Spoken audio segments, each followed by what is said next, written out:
Hello everyone, welcome back again. Today we are going to discuss some PYQs based on topic cytokines. तो सबसे पहले हम बात करते हैं फर्स्ट क्वेश्चन की. इसमें पूछा गया है कि B and T cells of immune system are activated by cytokines. इसने पूछा है कि B cells, B lymphocytes and T cells मतलब टी लिम्फोसाइट्स जो हैं वो कौन से साइटोकाइंस के थ्रू एक्टिवेट की जाती हैं. हमें पता है कि साइटोकाइंस के थ्रू तो एक्टिवेट की जाती हैं, बट कौन सी सेल उन साइटोकाइंस को सिक्रेट करती है. तो टी हेल्पर सेल्स, हमने अभी मेरी प्रीवियस 2 वीडियोस में यही स्टडी किया कि जो टी हेल्पर सेल्स है उसकी 2 सबसेट पॉपुलेशन फॉर्म होती हैं, TH1 एंड TH2. जो TH1 है वो इंटरलूकिन 12 के थ्रू हमारी बनती है. इंटरलूकिन 3, 2 और इंटरफेरोन गामा वो सिक्रेट करती है. इसी तरह जो 4, 5 है, इंटरलूकिन 4 एंड इंटरलूकिन 5 एंड इंटरलूकिन 10, वो सब सेट पॉपुलेशन TH2 के थ्रू सिंथेसाइज किया जाता है. तो इसके थ्रू ही हमारी बी एंड टी सेल्स आगे एक्टिवेट होती हैं. नेक्स्ट क्वेश्चन है हमारा, which function is not related with TH1 cells. देखो, TH1 सेल्स जो है वो सिक्रेशन करेगी, इंटरलूकिन 2 का भी सिक्रेशन करेगी. इंटरलूकिन 2 का सिक्रेशन करके वो यहाँ पे क्या करती है, वो यहाँ पे हमारी डिफरेंट जैसे डिलेड टाइप हाइपर सेंसिटिविटी कोज करती है. ठीक है.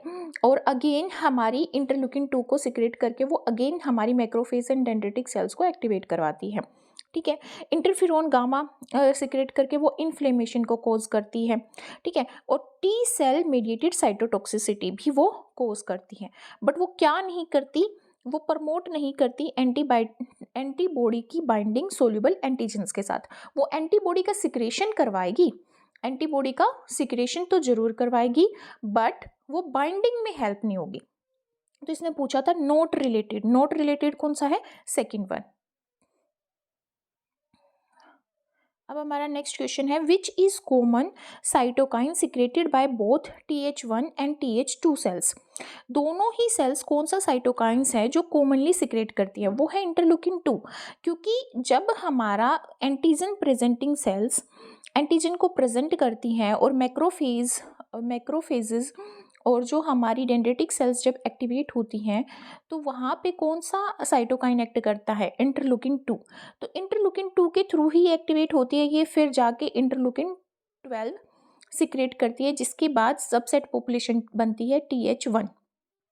और इंटरलूकिन 2 की वजह से ही इंटरलूकिन 4 बनता है, जो जाके सबसेट पॉपुलेशन 2 को फॉर्म करता है.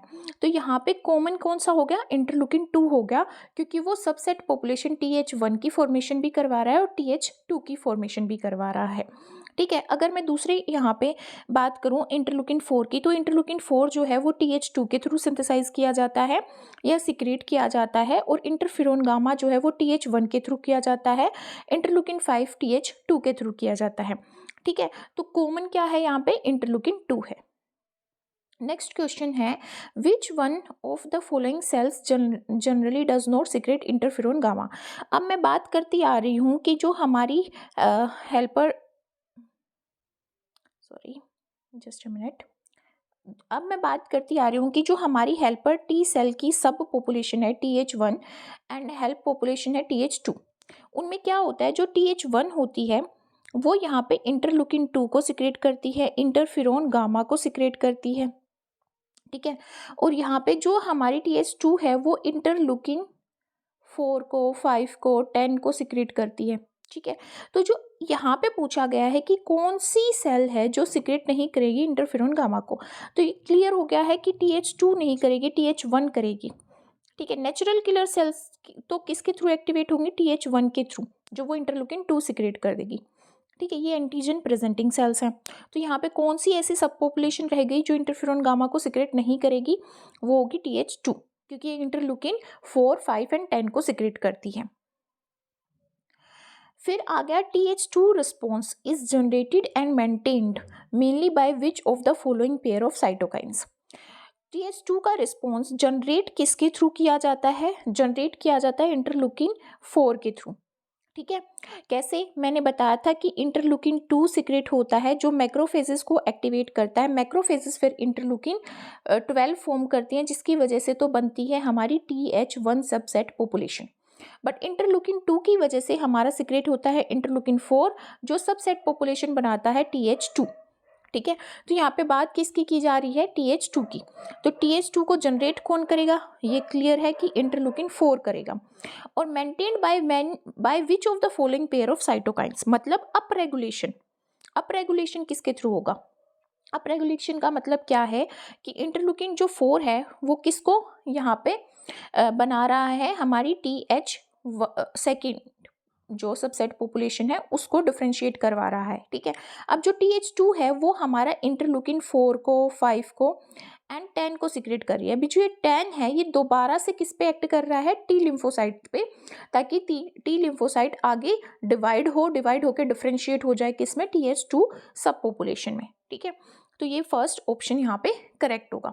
आपको ये सब पॉइंट्स क्लियर किस में होंगे, जो मैंने अभी सेकंड वीडियो अपलोड की है उसका लिंक मैं डिस्क्रिप्शन में शेयर कर दूंगी। उस वीडियो को देख के आपको ये सारा कंसेप्ट क्लियर हो जाएगा कि कैसे ये मैकेनिज्म चलता है। नेक्स्ट क्वेश्चन देखो, ए लिटिल बिट आपको लगेगा कि ये डेप्थ स्टडी मांगता है, but it will be very easy to solve. यहाँ पे क्या दिया गया है कि एक एंटीजन है उसको इंजेक्ट किया जाता है माउस में। ठीक है, माउस में एंटीजन को इंजेक्ट कर दिया तो माउस के अंदर क्या होगा, इम्यून रिस्पॉन्स जनरेट हो जाएगा, तो मैक्रोफेजेस रिलीज होंगी। तो मैक्रोफेजेस और एंटीजन प्राइम जो हेल्पर टी सेल्स हैं उनको आइसोलेट कर दिया गया, माइस की बॉडी से उसको निकाल के आइसोलेट कर दिया गया लेबोरेटरी में, और उनमें इन विट्रो एक्सपेरिमेंट परफॉर्म किया गया। पहले केस में क्या किया गया, मैक्रोफेज को ट्रीट किया गया एंटीजन्स के साथ। ठीक है, ऑन 4 एन आवर, 1 घंटे तक, और फिर उनको टी हेल्पर सेल्स के साथ इंक्यूबेट करा दिया गया, ये देखने के लिए कि टी हेल्पर सेल्स कैसे अपना फंक्शन परफॉर्म करती हैं। ठीक है, ये करेक्ट है। सेकंड है मैक्रोफेजेस। तो अगर इसने पूछा है लास्ट में which of the above experiment would lead to TH cell proliferation, तो फर्स्ट केस में तो प्रोलिफ्रेशन होगा। क्यों होगा, क्योंकि एंटीजन के साथ डायरेक्ट कॉन्टैक्ट में आ रही है हेल्पर टी सेल्स, तो उसको आइडेंटिफाई करेंगे और वो प्रोलिफरेट करेंगे उससे फाइट करने के लिए। तो पहला ऑप्शन तो यहाँ पे करेक्ट है। ठीक है, फिर उसके बाद क्या आता है हमारा second, macrophages were treated with paraformaldehyde first. अगर पैराफॉर्मल्डिहाइड के साथ वो पहले ही ट्रीट कर दी गई और फिर उसको एंटीजन के साथ क्या किया गया, इंक्यूबेट कराया गया, तो उसकी मॉर्फोलॉजी ऑलरेडी मतलब चेंज हो चुकी है। तो ये मैक्रोफेज को अगर हम TH सेल के साथ इंक्यूबेट कराते हैं तो TH सेल्स का जो प्रोलिफ्रेशन वो नहीं हो पाएगा, तो सेकेंड केस तो नहीं है पॉसिबल। अब दूसरे केसेस देखते हैं। Macrophages were treated with paraformaldehyde first, पहले उसको पैराफॉर्मल्डिहाइड के साथ ट्रीट किया गया। ठीक है, देखो जब हम यहाँ पे बात कर रहे थे, बी ऑप्शन की जब बात कर रहे थे, हमने मैक्रोफेज को पहले ही पैराफॉर्मल्डिहाइड के साथ क्या कर दिया था, ट्रीट कर दिया था, जो कि एक प्रोटियोलाइटिक क्लीवेज करता है एंटीजन्स का। ठीक है, मतलब वो डाइजेस्ट कर देता है किसको, एंटीजन्स को। तो जब वो डाइजेस्ट ही कर लेगा एंटीजन्स को तो फिर हमारी TH सेल कैसे प्रोलिफरेट होंगी, इसलिए मैंने बोला कि जो मेरा ऑप्शन बी है वो गलत है। ठीक है, अब सी की बात करते हैं। Macrophages were treated with paraformaldehyde first, then treated with a digested antigen, फिर वो डाइजेस्टेड एंटीजन के साथ उनको ट्रीट किया गया 1 घंटे तक, फिर इन मैक्रोफेजेस को इंक्यूबेट कराया गया किसके साथ, हमारी TH सेल्स के साथ। तो ये भी ऑप्शन ठीक है, इसमें भी TH सेल हमारी क्या होंगी, बढ़ेंगी। फिर ऑप्शन डी है macrophages were treated with antigen for an hour, फिर उसको फॉर्मल्डिहाइड के साथ ट्रीट किया गया, फिर उसके साथ किसको, TH सेल्स को डाला गया। तो इन तीनों ही ऑप्शंस में मेरी TH सेल की प्रोलिफरेशन बढ़ेगी, मतलब वो डिवाइड करेंगी। तो ऑप्शन क्या सही होगा इसमें, third, A, C and D option.